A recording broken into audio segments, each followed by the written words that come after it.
څنګه چې توره تېره کولو ته اړتیا لري همداسې ذهن کتاب ته اړتیا لري. پر پښتو نثر د ژباړې اغېز: لیکوال پوهنمل اسدالله وحیدي. غږ خاطره یوسفزۍ. د دواړو ژبو په توپیر نه پوهېدل. د ژباړې یو اصل او شرط دا دی چې ژباړن باید د دواړو ژبو پر توپیر پوه شي، یعنې د هغه ژبې چې ژباړه ترې کوي او د هغه ژبې چې ژباړه ورته کوي توپیرونه وپېژني. هره ژبه خپل جوړښت او ځانګړنې لري چې ځینې یې له نورو ژبو سره توپیر لري. د بېلګې په ډول په پښتو کې د جملو جوړښت داسې دی: فاعل جمع مفعول جمع فعل. زه موټر چلوم، خو په انګلیسي کې بیا توپیر کوي: فاعل جمع فعل جمع مفعول. I am driving a car. دا خو یو ساده او عام مثال دی، خو ژبه په نورو برخو کې هم مهم او بنسټیز توپیرونه لري چې که د ژباړې پر مهال ورته پام ونه شي نو ژبه خرابوي. د همدې نه پاملرنې له امله موږ اوس په پښتو کې ګڼ داسې اصطلاحات او جملې لرو چې هېڅ معنا نه لري او موږ نه پوهېږو چې معنا یې څه ده. ژبه په ډېرو برخو کې توپیرونه لري، لکه د دري په اضافي ترکیب کې لومړی مضاف او په توصیفي ترکیب کې لومړی موصوف راځي، خو په پښتو کې سرچپه دی. لومړی مضاف الیه بیا مضاف راځي او په توصیفي کې لومړی صفت بیا موصوف راځي. لاندې بېلګو ته پام وکړئ: کتاب احمد، د احمد کتاب. متن ساده متن. که دا ترتیبونه مراعات نه شي ژبه د نورو ژبو تر اغېز لاندې راځي، پردی سیستم پرې تپل کېږي او ژبې ته لوی زیان اوړي. د دواړو ژبو په توپیر پوهېدل ځکه مهم دي چې ژبه سیستم دی او که د دواړو ژبو سیستمونه درک نه شي او پر توپیرونو پوه نه شو نو ژبې ته ستر زیان رسېږي. ژبې ته ستر زیان دا نه دی چې موږ پردي کلمات راوړو، بلکې دا دی چې پردی جوړښت پرې وتپو. که ژباړن د دوو ژبو پر توپیر پوه نه شي تر ګردو لوی زیان په همدې برخه کې ژبې ته اوړي. له بده مرغه د دغه ډول زیان بېلګې ډېرې شته او دا زیان ورځ تر بلې زیاتېږي. که پام ورته ونه شي ښایي پښتو خپل جوړښت له لاسه ورکړي او موږ به تر ژور اغېز لاندې راغلي او ګډه ماته پښتو ولرو. سوداګریزه ژباړه. پښتو ته د ژباړې له لارې د زیان یو لوی لامل سوداګریزه ژباړه ده. له 2001 کال راهیسې له افغانستان سره بهرنیو مرستندویو ټولنو او هیوادونو په ځینو برخو کې انګلیسي متنونه پښتو او فارسي ته ژباړل او ځینې فارسي پښتو ته. دا کار په یو سوداګرۍ بدل شو او کاروباريان یې ډېرې پیسې پیدا کړې. په دې برخه کې د ژباړې په لسګونو مرکزونو په کار پیل وکړ چې لویه برخه ژباړونکي نامسلکي او هغه کسان وو چې په ژباړه نه پوهېدل. ستونزه یوازې دا نه وه چې دوی په ژباړه نه پوهېدل، بلکې دوی نه غوښتل سمه ژباړه وکړي او یوازې د پیسو په اړه فکر کاوه. د دوی لویې برخې چې یوازې د پیسو په اړه یې فکر کاوه، پښتو د ژبې اصالت او د ژبې ساتل ورته مهم نه و، بلکې هدف یې دا و چې ژباړه وکړي او پیسې ترلاسه کړي. له همدې امله دوی د ژباړې پر مهال نه یوازې دا چې پراخ پردي کلمات ژبې ته راوړل، بلکې د پردۍ ژبې سیستم او جوړښت یې هم پر پښتو وتپه. دې چارې پښتو نثر ته زیان اړولی او هغوی چې بیا دا متنونه لولي نه یې په معنا سم پوهېږي او نه د ژبې برخه کې کومه زده کړه ترې کولی شي.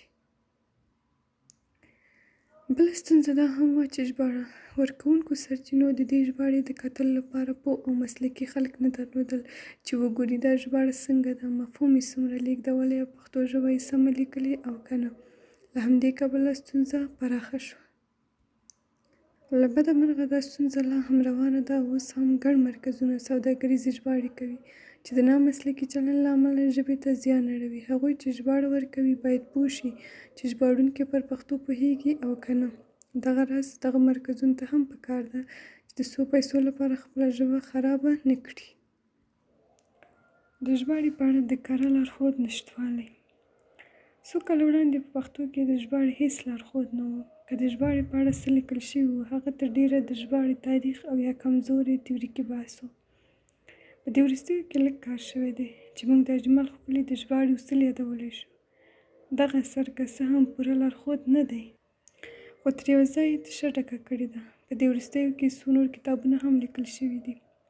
په پښتو کې د ژباړې د یو کره لارښود نشتوالی د دې لامل شوی دی چې ژباړونکي له ستونزې سره مخ شي. د نورو زیانونو ترڅنګ یو زیان دا هم دی چې ژبه ترې اغېزمنه شوې او له بده مرغه دا اغېز منفي دی. کله چې د ژباړې یو کره لارښود نه وي نو په طبیعي ډول ژباړونکی له ستونزې سره مخ کېږي او د دې ستونزې یوه پایله همدا ده چې ژبه خرابېږي. له وروستیو لیکل شویو کتابونو سره سره دا تشه لا هم شته او تر اوسه پورې هم موږ د ژباړې یو کره لارښود نه لرو. د ژباړې عملي لارښود خو له سره نه لرو او یوازې د تیورۍ په برخه کې پر ځینې کتابونو تکیه کولی شو. پکار ده چې دا تشه ډکه شي. د ډکولو لپاره هم د ژباړې د تیورۍ په برخه کې کار ته اړتیا ده او هم په عملي برخه کې. موږ تر اوسه پورې داسې کوم اثر نه لرو چې د انګلیسي او پښتو ژبې د ژباړې عملي لارښود وي. همداسې د فارسي او پښتو، د عربي او پښتو او یا د بلې ژبې او پښتو د ژباړې عملي لارښود. زموږ په ګاونډۍ فارسي ژبه کې لسګونه داسې لارښود کتابونه پیدا کولی شو. په فارسي او نورو ژبو کې د تیورۍ په برخه کې ډېر کار شوی دی او په عملي برخه کې هم ډېر مواد شته. همدا اوس موږ د کابل په بازارونو کې له انګلیسي څخه فارسي ته او له عربي څخه فارسي ته د ژباړې عملي لارښود پیدا کولی شو. خو په پښتو کې بیا په دې اړه هېڅ هم نشته. ما د خپلې څېړنې پر مهال هڅه وکړه چې یو څه پیدا کړم خو ان یوه لیکنه مې هم په دې اړه پیدا نه کړه. له همدې امله دا تشه شته. زه به په یوه برخه کې له دې څېړنې وروسته د څه لیکلو هڅه وکړم خو هغوی چې په ژباړه او عملي ژباړه پوهېږي نو پکار ده چې په دې برخه کې کار وکړي او دا تشه ډکه کړي. مطبوعاتي ژباړه. پر پښتو نثر د ژباړې د منفي اغېز یو لامل مطبوعاتي ژباړه ده. په مطبوعاتو کې ډېر داسې کسان پر دنده ګمارل شوي چې په ژورنالیزم څه نه څه پوهېږي خو په ژبه هېڅ نه پوهېږي او یا هم بیخي کم پوهېږي. پښتو په ډېر رسنیو کې د ژباړې ژبه ده. په همدې وجه ژباړې پښتو نثر ته زیان رسولی دی. له بده مرغه زموږ د ژورنالیزم پوهنځي کې هم ژورنالیستانو ته پوره ژبه نه ښودل کېږي. او بیا د پښتو خو حالت بیخي خراب دی. هلته تدریسېدونکې پښتو ژبه هم داسې نه ده چې په رسنیو او ژباړه کې دې وکارول شي، بلکې ډېر تمرکز پر ادبیاتو او تاریخ دی. لکه چې مخکې مو وویل پښتو په ډېر رسنیو کې د ژباړې ژبه ده. په رسنیو کې سرعت مهم دی او وخت کم وي. نو کله چې د ژباړې لپاره وخت کم وي او ژر باید وژباړل شي په طبیعي ډول پکې ژبې ته پام نه کېږي. کله چې له یوه اړخه په ژباړه کې بیړه کېږي او له بل اړخه ژباړونکی نامسلکي وي نو دا د ژبې د پختۍ له ماتولو پرته بله پایله نه لري. زموږ په رسنیو کې اوس همدا دوه لاملونه نامسلکي ژباړونکي او چټکتیا د پښتو پختۍ ماتوي. که موږ په کابل کې د ټلویزیونونو پښتو ګورو نو له لرې ښکاري چې دا ژباړل شوې بې خونده او مصنوعي ژبه ده. پښتو ژبې ته د ژباړې له لارې تر بل هر ځای ډېر په رسنیو کې زیان اوښتی دی. دا زیان ځکه خطرناک دی چې رسنۍ پر خلکو ډېر اغېز لري. که د دغه زیان مخه ونه نیول شي نو ښایي پښتو نثر ته نور زیان هم واړوي. رسنیو ته پکار ده چې د کارکوونکو د ګمارنې پر مهال دې ته پام وکړي چې دوی پر ژبه پوهېږي او که نه. دغه راز په هر رسنۍ کې باید مسلکي ژباړونکي او پیاوړي ایډیټران وي چې متن سم کړي. دا کار ستونزمن نه دی خو یوازې د رسنیو له مسؤلینو او چلوونکو سره دا احساس پیدا کېدل پکار دي چې ژبه باید خرابه نه شي او دوی د ساتنې دنده لري. پر پښتو نثر د ژباړې اغېز. ژباړې پر پښتو نثر اغېز کړی، مثبت اغېز هم شته او منفي هم. زموږ د بحث اصلي موضوع پر پښتو نثر منفي اغېز دی. په وروستیو کلونو کې پښتو ته ډېره ژباړه شوې او دا بهیر په چټکۍ روان دی. ژباړې د ګټو ترڅنګ پر پښتو نثر منفي اغېز هم کړی دی. ژباړې پښتو بې خونده کړې. موږ په رسنیو کې داسې ژبه اورو چې پښتو ده خو زموږ پښتو نه. بې خونده، مصنوعي او د نورو ژبو تر ژور اغېز لاندې پښتو ده. دا یوازې پردي کلمات نه دي بلکې د نورو ژبو سیستم او جوړښت پر پښتو ژبه تپل کېږي. یوازې رسنۍ هم نه دي بلکې زموږ په کتابونو او ان په عادي خبر کې دا اغېز محسوس دی. دا اغېز دومره زیات دی چې د پیاوړو لیکوالو په اثارو کې یې کتلی شو. ان زه چې پر ژباړه د اغېز په برخه کې لیکل کوم زما په لیکو کې به هم دا اغېز وي. دا اغېز په کومه برخه کې دی؟ څه ډول شوی دی؟ څنګه یې مخه نیول کېږي؟ دلته پرې عملي بحث کوو. د وییکو په برخه کې ژباړې د وییکو په برخه کې پر پښتو ژبه منفي اغېز کړی دی چې موږ یې دلته په ځینو برخو کې بیلګې رااخلو او خبرې پرې کوو. د مختاړو په برخه کې اغېز: پښتو خپل مختاړي لري، په ځانګړي ډول کلمه جوړونکي مختاړي. پکار ده چې په پښتو لیکنه کې د خپلې ژبې مختاړي وکاروو. موږ په ژباړه کې ډېر وخت وینو چې لیکوال د خپلې ژبې مختاړي پرېښي وي، د بلې ژبې مختاړي یې راخیستي وي او یا یې هم ژباړلي وي.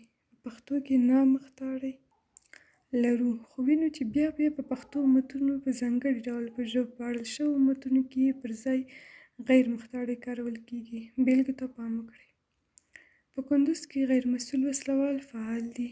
په هلمند کې غیر قانوني کیندنې روانې دي. ولسي جرګه په غیر قانوني ډول خپل کار ته دوام ورکوي.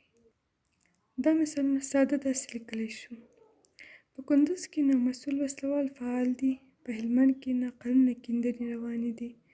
ولسي جرګه په ناقانونه ډول خپل کار ته دوام ورکوي. هغه ژباړې چې له انګلیسي ژبې شوي دي. کله چې ژباړونکي د انګلیسي له NL مختاړو سره مخ شوي دي، نو هغه یې په ادم، ب، نه او ځینې نورو مختاړو ژباړلي دي چې ځینې یې پښتو نه دي. کله چې ژباړونکي د فارسي له عدم صلاحیت یا د انګلیسي له انکامپیټنس کلمو سره مخ شوي، نو په ډېرو ځایونو کې یې همداسې په عدم مسؤلیت ژباړلي دي. کله چې ځینې ژباړونکي د فارسي او انګلیسي له عدم اطمینان انسرټیټیوډ، عدم تناسب، ډسپرپورشن او داسې نورو کلمو سره مخ شوي، نو ټولې د فارسي په شان د عدم په مختاړي ژباړلي دي.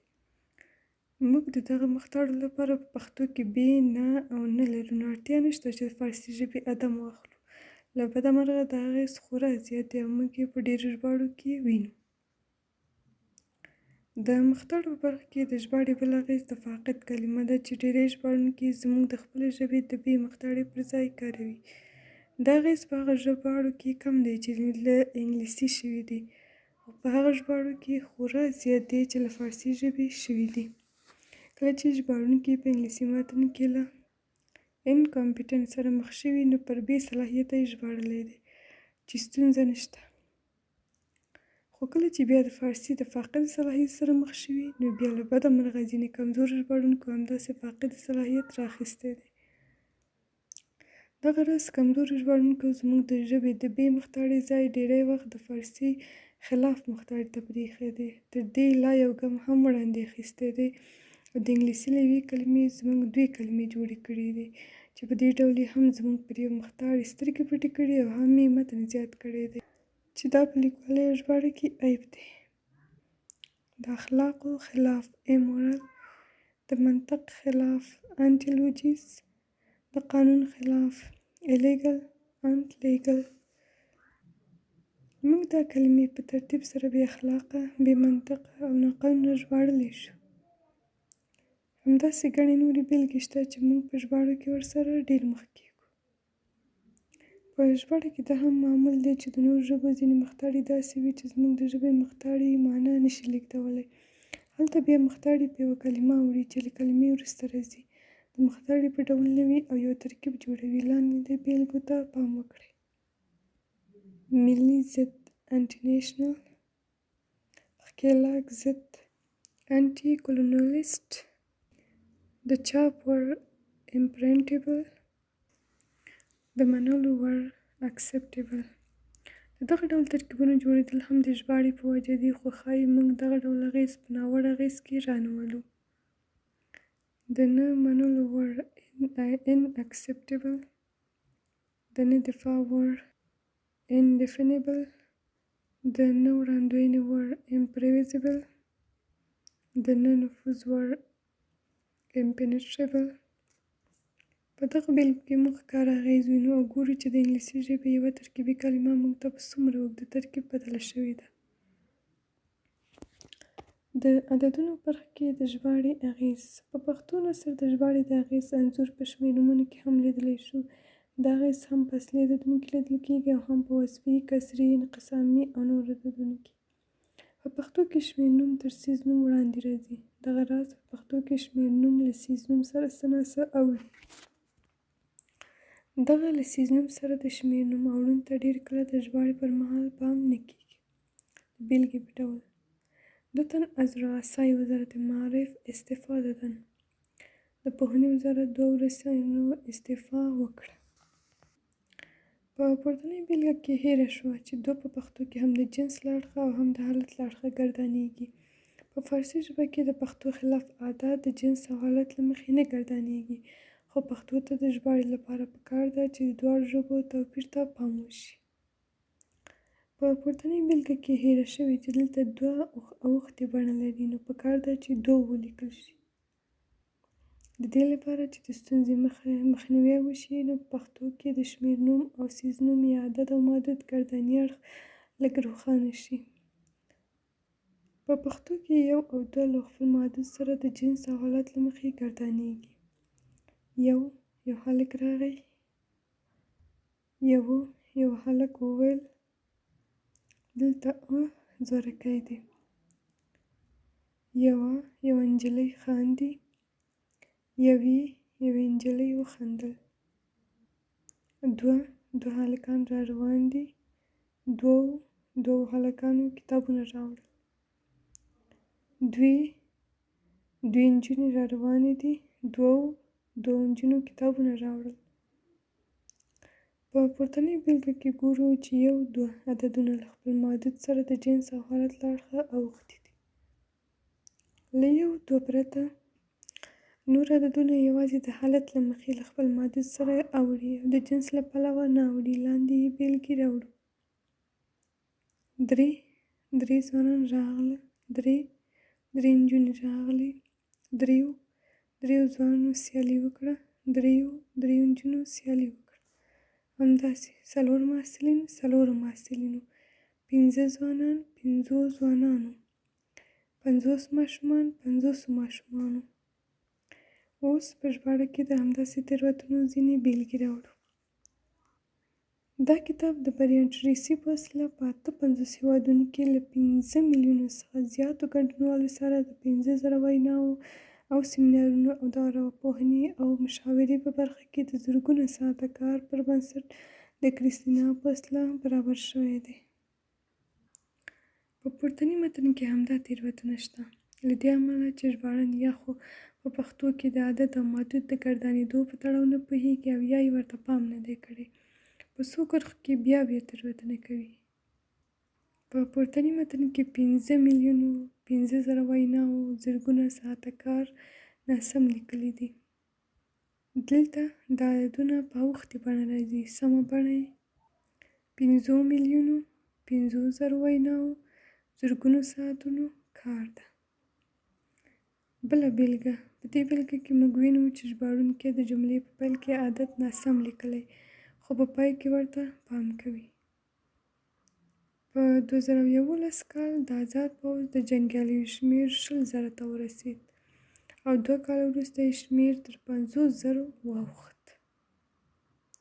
په پورتنۍ بېلګه کې د جملې په پیل کې 20,000 ناسم دی، ځکه دلته لومړی حالت نه دی.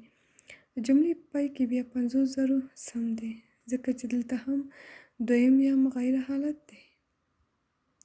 له دې ښکاري چې که ژباړونکی پوه نه وي او یا پام ونه کړي، ان په یوه جمله کې هم 2-3 ځایه تېروتنه کوي. دا تېروتنې خورا زیاتې دي او ډېر کسان د دغو تېروتنو د تکرار په وجه اوس ان فکر نه کوي چې دوی تېروتنه کوي. په وصفي او رتبي عددونو کې هم د ژباړې د اغېز یو څرک وینو. د ژباړې یو مهم او بنسټیز اصل دا دی چې موږ باید د دواړو ژبو پر توپیر پوه شو. دلته هم له یوه اړخه ستونزه له دې امله راولاړه شوې چې ځینې ژباړونکي د دواړو ژبو پر توپیر نه پوهېږي او له بل اړخه د خپلې ژبې یعنې پښتو د لیکنې په اړه کره معلومات نه لري. په پښتو کې رتبي عددونو کې هم دا اړون بحث شته، ځکه چې دلته هم د جنس، حالت او شمېر له مخې اړون شته چې ډېر وخت په ژباړو کې ورته پام نه کیږي. عددي ترکیبونه او د ژباړې اغېز. د وژل شوو سرتېرو پر کورنیو 12 بابا اپارتمانونه وویشل شول. له پوهنې وزارت سره د 500 پایې کمپیوټرونو مرسته وشوه.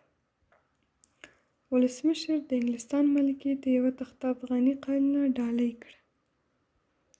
د حج په مراسمو کې 15 تنه افغان حاجیان مړه شوي دي. د ملي پیوستون د پروګرام له لارې په نهرین ولسوالۍ کې 10 حلقې څاګانې وایستل شوې. له وژل شویو سره 15 سره اولاد پاتې دي. افغان ځواکونو له وسلوالو مخالفینو 15 عرادي ټانکونه بیرته ونیول. روسیې افغانستان ته 15 فروندې چورلکې ورکړې. ملي موزیم ته 2 قبضې تاریخي تورې وسپارل شوې. د کابل ښار له جوماتونو سره 100 ټوټې فرشونه مرسته وشوه. سعودي عربستان په افغانستان کې 100 محرابه جوماتونه جوړوي. 50 کسه افغان کډوال په مدیترانه کې له ډوبېدو ژغورل شوي دي. په پورتنیو جملو کې بابا، پایه، تخته، تنه، حلقې، سره، عرادې، فروندې، قبضې، ټوټه، محرابه، کسه کلمې څه دي او یا لیکلو ته یې اړتیا شته؟ موږ دغه ډول کلمې تر ډېره په دولتي او رسمي لیکونو کې پیدا کولی شو. په ځینو نورو لیکونو کې هم شته، خو دولتي رسمي لیکل او یا د باختر اژانس او ملي ټلویزیون خبرونه له دغه کلمو ډک دي. دغه کلمو ته په فارسي کې صفت شمارشي واحدهای شمارش ویل شوي دي او په ځینو فارسي ګرامرونو کې د معین کننده کلمه هم ورته کارول شوې ده. په پښتو کې موږ دغه ډول کلمې یا نه لرو او یا هم کمې لرو. دغه کلمې په فارسي کې شته او کله چې ځینې کسان له فارسي ژباړه کوي له دغه کلمو سره مخ کېږي. دوی پرته له دې چې پښتو ته یې د رالېږدولو پر اړتیا فکر وکړي کټ مټ یې رالېږدوي. په دې ډول زموږ ژبه د کلمو له اتناب سره مخ کېږي او نثر مو بې خونده کېږي. دا چې دغه کلمې څه دي لومړی فارسي ژبه کې ګورو. سید علی محمد اشراقی په دستور زبان فارسی کې لیکي: درمیان صفتهای شمارشی عددهای اصلی به طور معمول تنها به کار نمی رود، بلکه کلمه متغیر دیگری نیز با آن همراه می شود که در اصطلاح با آن واحد شمارش یا ممیز می گویند. واحد شمارش درمیان صفت شمارشی و موصوف آن برای شمارش تعداد یا اندازه و وزن موصوف می آید و وابسته صفت شمارشی است. به طور نمونه به جای 5 شاگرد 2 هواپیما 10 تفنگ و 6 گوسفند اهل زبان می گویند 5 تن شاگرد 2 فرون یا بال هواپیما 10 میل تفنگ و 6 راس گوسفند. اسدالله غضنفر بیا دغه کلمو ته د عددي صفت متمم وایي. نوموړی وایي صفت یا ستاینوم د اسم حالت بیانوي او عددي صفت هغه ستاینوم دی چې د اسم شمیره، اندازه یا ترتیب راښيي. مثلا 10 میله وسله. دلته 10 د وسلې تعداد او اندازه را معلومه کړې ده. صفت متمم هغه کلمه ده چې د صفت د معنا د بشپړولو لپاره له صفت سره راځي. د صفت د متمم لپاره همدا تعریف چې د صفت د معنا د بشپړولو لپاره راځي راخلو او ګورو چې صفت د معنا په بشپړولو کې څه مرسته کوي. 4 عرادي موټرونه، 15 میله کلاشینکوفونه، 3 دانې مڼې، 15 سره اولاد، 10 تنه محصلین، 15 پایې کمپیوټرونه.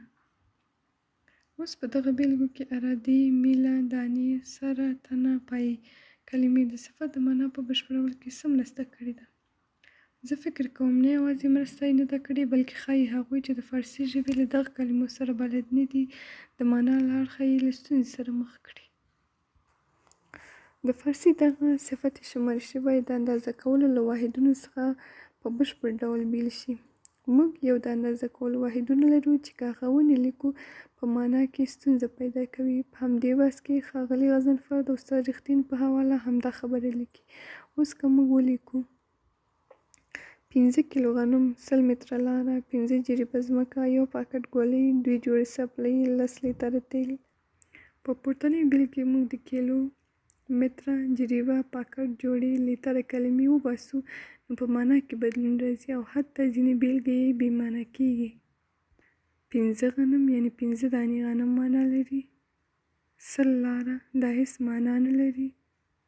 15 ځمکه همداسې بې معنا ده. یوه ګولۍ په معنا کې بدلون راغی او له یو پاکټ ګولۍ سره یې توپیر دی. دوې څپلۍ او دوې جوړې څپلۍ هم توپیر لري. دوې څپلۍ یوه جوړه کېږي خو دوې جوړې څپلۍ 4 څپلۍ کېږي. دغه راز لس تېل هم هېڅ معنا نه لري.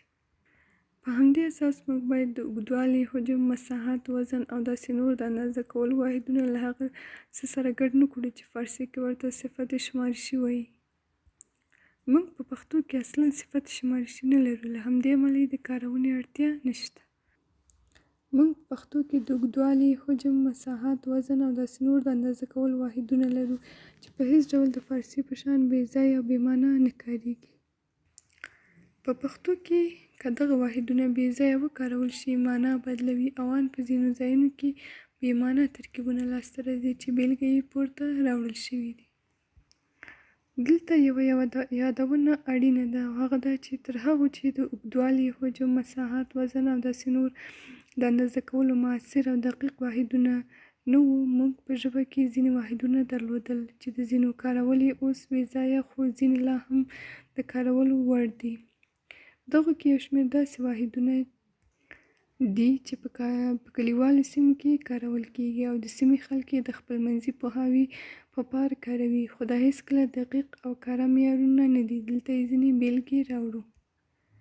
یوه خوله خنده، یوه کوده غنم، یو کوټ واښه، یو غېږ جوار، یوه ځولۍ توت، یوه کټو مستې، یوه لمن مڼې، یو کندو اوړه، یو جوال وریجې، یوه لپه اوبه، یوه کاشوغه شربت، یو شکور ډوډۍ. اوس که له دې بېلګو موږ خوله، کوده، کوټ، غېږ، ځولۍ، کټو، لمن، کندو، جوال، لپه، کاشوغه، شکور کلمې وباسو، پورتني عبارتونه یا خو بې معنا کېږي او یا هم په معنا کې پوره بدلون راځي. له همدې امله دا د اندازه کولو دودیز واحدونه دي. دا هم د هېرولو نه ده چې دا واحدونه هېڅکله کره او پوره نه دي. د بېلګې په ډول یوه سترګه خوب، یعنې څومره خوب، 10 دقیقې، نیم ساعت، 1 ساعت، 2 ساعته. همداسې یو کوده غنم، کومه کوده، وړه، غټه، د چا د غېږ کوده، د ځوان، د ماشوم، د لوی سړي، د دنګ سړي، د ټیټ سړي. یو کوټ واښه، څومره، 1 متر لوړ، 2 متره لوړ، 3 متره لوړ، څومره. یو غېږ جوار، کومه غېږ، د چا غېږ، د لوی، د کوچني. یوه ځولۍ توت، کومه ځولۍ، څومره. یوه کټو مستې، څومره کټو، لویه، کوچنۍ. همداسې یوه لمن مڼې، یو کندو اوړه، یو جوال وریجې، یوه لپه اوبه، یوه کاشوغه شربت، یو شکور ډوډۍ.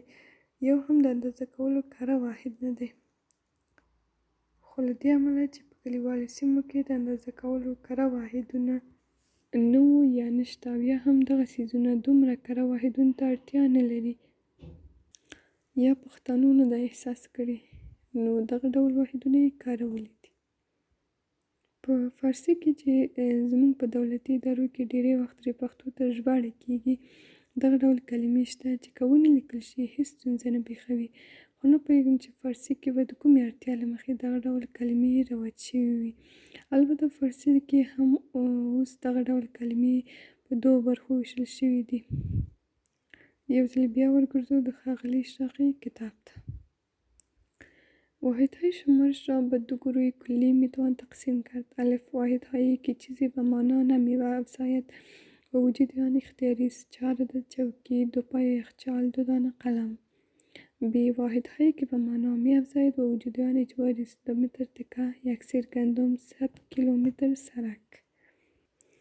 له دې ښکاري چې فارسي ژبه کې هم پوهان دې ستونزې ته متوجه شوي، خو دا چې کلونه کارول شوي او ان نه کارول یې عیب ګڼل شوی، نو ځکه دلته ښاغلي اشراقي لومړی په 2 ډلو ویشلي وو چې پر ځای کار دی او بیا یې د هغه کارول او نه کارول اختیاري ګڼلي دي چې په معنا کې کوم بدلون نه راولي. پورتني بحث ته په کتو سره پکار ده چې زموږ ژباړونکي دغه ټکو ته پام وکړي او له دې وروسته دغه ډول کلمات پښتو ته رانوړي، ځکه دا له یوه اړخه د کلمو اتناب دی او له بل اړخه ډېر کله مفهوم ګونګوي او لوستونکي له ستونزو سره